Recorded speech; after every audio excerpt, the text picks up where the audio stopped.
This being our 45th trip to El Salvador, we've built long-standing relationships between the local Rotary Club and along with the help of the military hospital and the security they provide. It just makes us feel secure in going there and doing what we do best.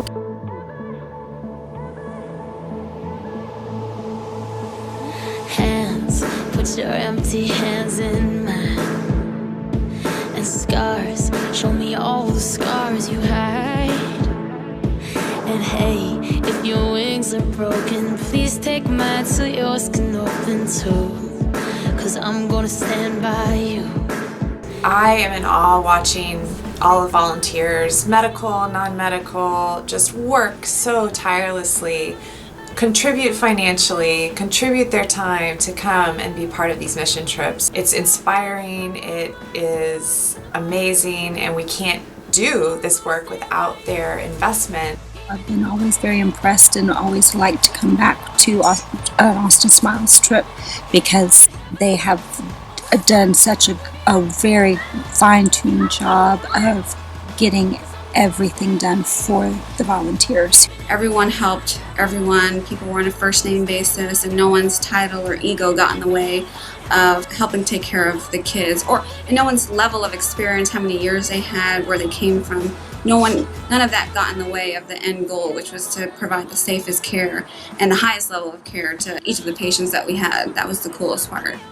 One of the things I really liked about the trip is having to kind of MacGyver everything you do there.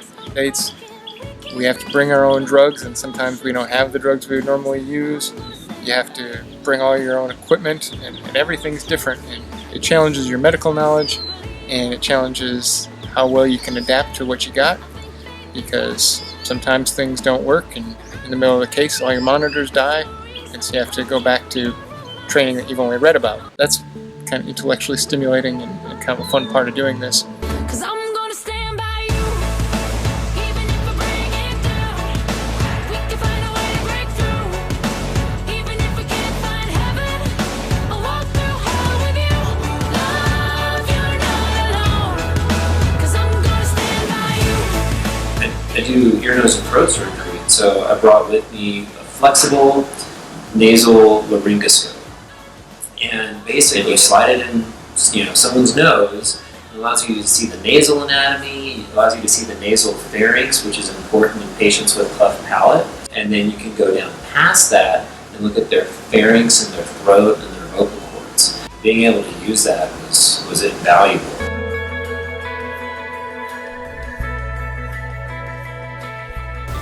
We evaluated 89 patients. Let it go. Let it roll right off your shoulder, don't you know? The hardest part is over, let it in. Let your clarity define you in the end. We operated on 41 patients over a period of 5 days and performed 64 surgeries. Some patients come from as far as, the surrounding countries, just because our reputation and we've been around for so long.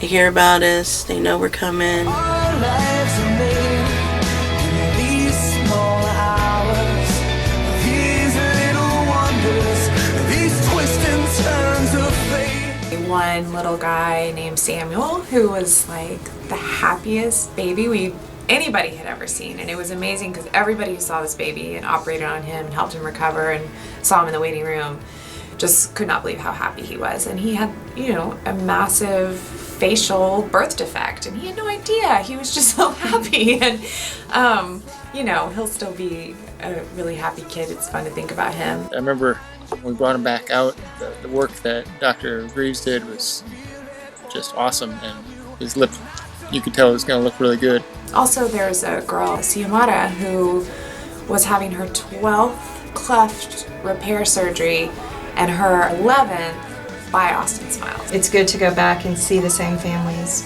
year after year. You get emotional sometimes, just so many things are going on at one time, and every trip has a news story that, you think you've heard it all, and then you hear a Maritza story. We spoke with a young woman, 30 years old, named Maritza, and her boyfriend came home and found her resting after a day's work, and for no apparent reason pulled a gun out from underneath the bed and shot her in the face. And she is to this day without jaw. She's unable to eat or drink. She has to feed through a tube in her stomach, and needless to say, it's transformed her life completely. And since then, she's unable to work full time. Her kids are about 7 hours bus ride each way in northeastern El Salvador, and she makes that trip every Thursday to spend her 4 days off seeing them.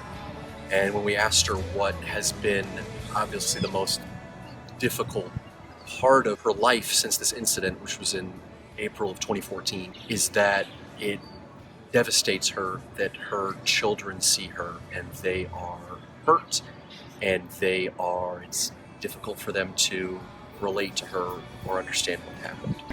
She hasn't had any surgery, so the next steps for Maritza would be to get her to the United States, to get her to a hospital where she could have this huge surgery. When we asked her mother what it would mean to them to be able to travel to the U.S. under Austin Smiles' support and receive a life-changing surgery like that, the only way the mother could explain it is that it would be like a rebirth for her daughter.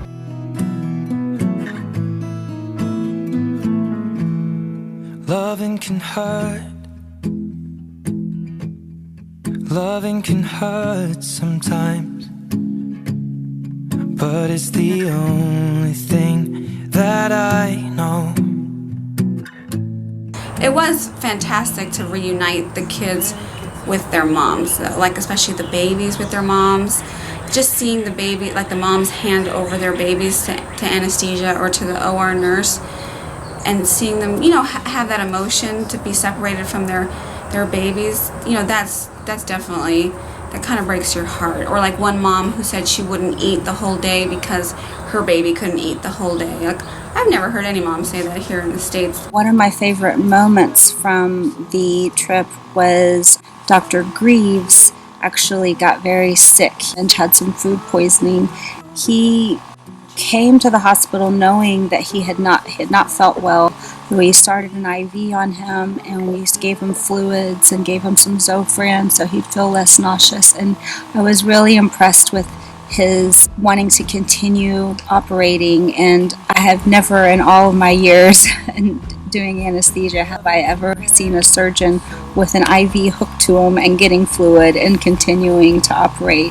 One of the funnest memories was teaching the speech pathologists and the nurses how to work that nasal scope on me.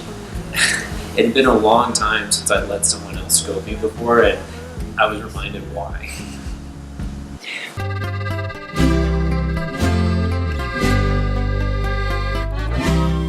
It's going to help improve the lives of the children and their nutrition, and being able to just drink water if they had a palate, or just eat, be able to be understood. When I really think about the impact, and maybe I'll get emotional, just not right now. These kids don't have much of a life if they don't get repaired. Just they're outcasts in society, and once you fix them, then they can go on and have a normal life. It's amazing, and all the families are great. They're all smiles. You're sending their kid off to surgery with some strange people they've never met before, and they want to give you hugs and thank you, and it's all very uplifting.